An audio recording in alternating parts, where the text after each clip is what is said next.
शरणागत वत्सले, जय दुर्गे दुख हंत्री दुष्ट दैत्य निषूदने, भक्ति गम्ये महामाये नमस्ते जगदम्बिके, संसार सागरो तारपोती भूत पदाम्बुजे, ब्रह्माद्यपि विविधास्तव पादाम्बुज सेव्य, विश्व सर्ग स्थिति लय प्रभुत्वम सत्वापन्यु, प्रसन्ना भवदेवेशी चतुर्वर्ग प्रदायिनी, कस्तम स्तोतु क्षमो केवलम प्रणतो में हम।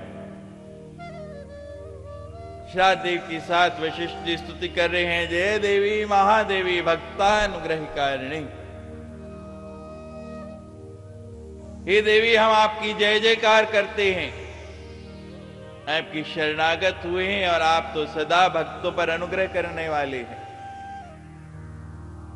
जय सर्व सुराराध्य, एक देवता नहीं कहा, सर्व सुर आराध्य, सारे के सारे देवता जिसकी आराधना करते हैं। आपने देखा होगा प्रवेश द्वार पर एक तरफ महिषासुर मर्दिनी की मूर्ति है और दूसरी तरफ सारे देवता, सब गंधर्व यक्ष किन्नर मिलकर मां की आराधना कर रहे हैं। सर्व सुराराध्य, सभी के सभी देवता जिसकी आराधना कर रहे हैं, अनंत गुणों की जो स्वामिनी है, शरणागत वत्सल है, दुख हंत्री है, दुखों का हनन करने वाले है, दैत्यों को मारने वाले है। भक्ति पूर्वक शाहदेव जी कहते, मां हम आपके शरण में आए हैं। ब्रह्मा आदि जैसे देवता सदा आपका स्तवन करते हैं, आपके चरणों की रज लेती हैं, उनकी पूजा करते हैं।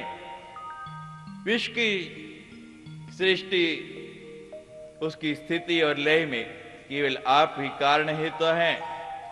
हे मां हम आपसे प्रार्थना करते हैं, आप प्रसन्न हो। प्रसन्ना भव देवेशी, और आप तो चारों पदार्थ दे सकते हैं, धर्म अर्थ काम और चौथा कोई नहीं लेना चाहता, मोक्ष। चारों प्रकार के पदार्थ मां दे सकती है। यहां लिखा है बहुत से देवी देवता ऐसे हैं जो आपको केवल भोग दे सकते हैं। यत्रस्ति भोगाने तत्रस्ति मोक्षा, और कुछ ऐसे हैं जो मोक्ष दे सकते हैं लेकिन भोग नहीं।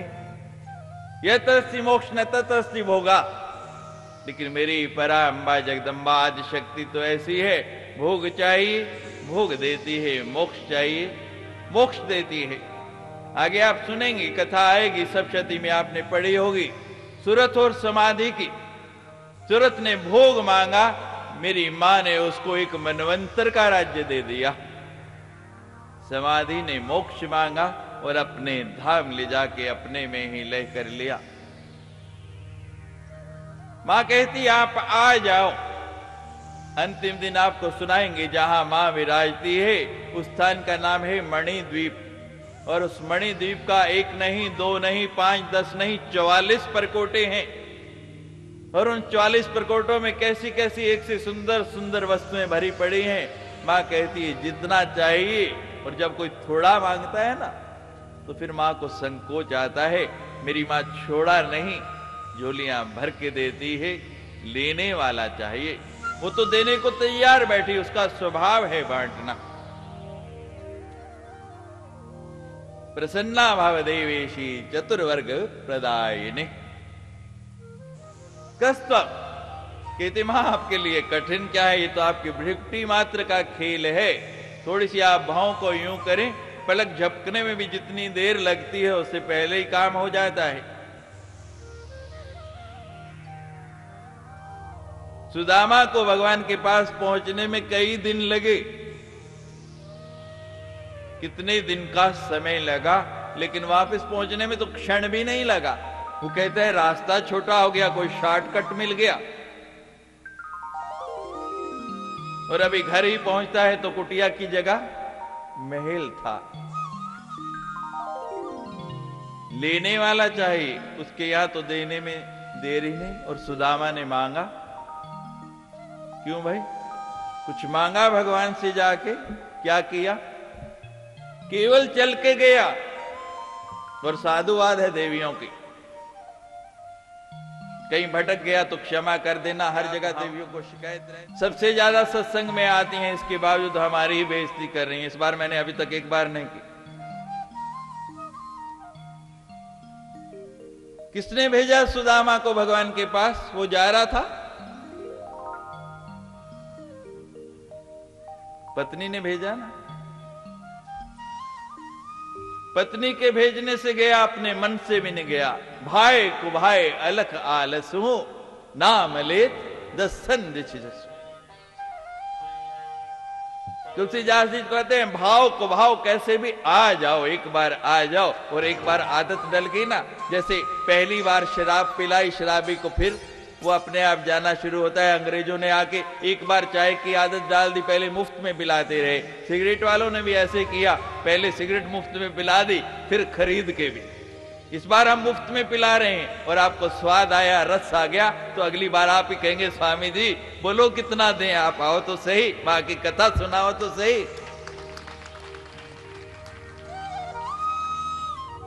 लेकिन मेरा तो भोजन यही है, मेरी श्वास भी यही है। मैं तो अवसर ढूंढता हूं कि कहीं मुझे मौका मिल जाए। जितने दिन मैं मामा करता रहता हूं, स्वस्थ रहता हूं। और जब ये करना छोड़ देता हूं, भक्त लोग आके पूछते हैं, नियमित आने वाले, स्वामी जी आज उदास दिख रहे हैं, क्या कारण है? फिर मां का आशीर्वाद रहा, उसकी अनुकंपा रही। तो मां का नाम ऐसा मुझे विश्व में फैलाना है कि यहां 60 लाख नहीं 60 करोड़ लोग हर वर्ष आएंगे और ये पूरे का पूरा प्रदेश देखेगा कि कैसी संपत्ति, धन, वैभव यहां बरसता है। ये मां का प्रदेश है, मेरी मां ने इस प्रदेश को वास किया है। दुश्मन लाख कोशिश कर ले, लाख अपनी चेष्टाएं कर ले, कितने भी प्रयास कर ले। आपने देखा इतना बड़ा भूकंप, जम्मू के किसी घर में इतनी सी क्षति हुई क्यों नहीं हुई? कभी आपने विचार किया, सोचा किसका प्रताप है? मैं आश्रम में ही था, नवरात्रि चल रही थी। अगर आप लोगों को स्मरण हो, पूरा आश्रम ऐसे हिल रहा जैसे पत्ता कांपता है। मैं ध्यान में बैठा था, बाहर सब लोग चिल्ला रहे, भूकंप आ गया, भूकंप आ गया। एक क्षण तो मैं भी घबरा गया। फिर मैंने कहा, अगर मां की आराधना करते हुए प्राण निकले, रोज कहते हैं इतना तो करना स्वामी, जब प्राण तन से निकले, छवि सामने खड़ी हो, और आज ये मौका आ गया तो उठूं क्यों? मैं ध्यान में ही बैठा रहा और कितनी देर टल गया। विश्वास होना चाहिए, निश्चय होना चाहिए। पर मेरा ये दृढ़ निश्चय है, दुश्मन की एक भी चाल कामयाब होने वाली नहीं। ये ऐसा समृद्ध प्रदेश बनेगा, ऐसा सुंदर प्रदेश बनेगा, सब लोग देखेंगे। विपत्तियां आती हैं, कष्ट आते हैं, टल जाते हैं। लोग पूछते हैं कि इस कथा का प्रयोजन क्या है? पिछले 2 साल में 2 भीषण विपदाएं आई, एक बार इतनी बर्फबारी और दूसरी बार भूकंप। 11वें अध्याय में आपने पढ़ा है, सर्व बाधा विनिर्मुक्तो धन धान्य सुतान्वित मनुष्य मत प्रसादेन भविष्यति न संशय। तो हमारे प्रदेश पर ऐसी विपदाएं ना आए, मेरी मां का ये पावन प्रदेश सदा सुरक्षित रहे, यही इस कथा की भावना है। और एक विषय और लिया है, जिस दिन वो विषय आएगा वो भी आपको सुनाएंगे। कस्तम, तेरे लिए क्या कठिन है, क्या मुश्किल है? शाहदेव जी कहते हैं, मैं मांगता तो कुछ नहीं, केवल इतना कहता हूं, मेरी बेटी लिए तुम्हारा क्षमा कर दो। क्षमो केवलम। प्रतिदिन हर कथा में हम बाद में, जैसे कल पढ़ा था, देव अपराध क्षमापन स्तोत्र पढ़ती हैं। हम कितना भी प्रयास करें, कितने भी बुद्धिमान बन जाएं, कुछ ना कुछ गलतियां हो ही जाती हैं, अपराध हो ही जाते हैं। और केवल क्षमा मांगने का अभ्यास बना लो, आदत डाल लो। क्रिश्चियनिटी में, ईसाइयों के अंदर एक बड़ी सुंदर प्रथा है, मुझे बहुत अच्छा लगता है और मैं कहा करता हूं कि अच्छाई कहीं से भी मिले उसको ग्रहण कर लो। उसको कहते हैं पश्चाताप करना, उनकी भाषा में कन्फेस करना। कोई गलती हो जाए, अपराध हो जाए, मनुष्य है,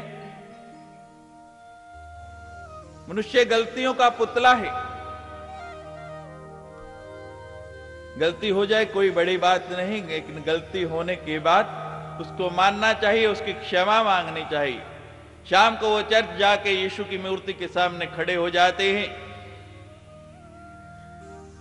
1 मिनट के लिए सोचते हैं कि हे भगवान, हे यीशु, हमारे से आज जो गलती हो गई उसकी क्षमा कर दे, और उनका विश्वास है वो गलती क्षमा हो जाती है।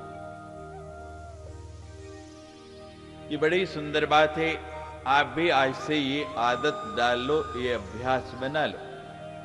जब रात को सोने के लिए शैया पर जाएं, बिस्तर पर जाएं, तो आंखें बंद करते हुए थोड़ा सा अवलोकन करें, आज प्रातः काल उठने से लेके संध्या समय तक मैंने क्या क्या किया, क्या अच्छा किया, क्या बुरा किया। जब आप स्वयं आत्म अवलोकन करेंगे, अपने आप को समझने का प्रयास करेंगे, उन गलतियों का स्मरण करेंगे, तो धीरे धीरे उनमें से कई छूटती चली जाएंगे। केवल इतना काम है आपका, और आज से ये नियम ले लेना है, जब सोने के लिए जाएं और फिर अगले दिन प्रयास करना कि जो गलतियां मुझसे कल हुई, आज मैं उनसे बचने का प्रयास करूं।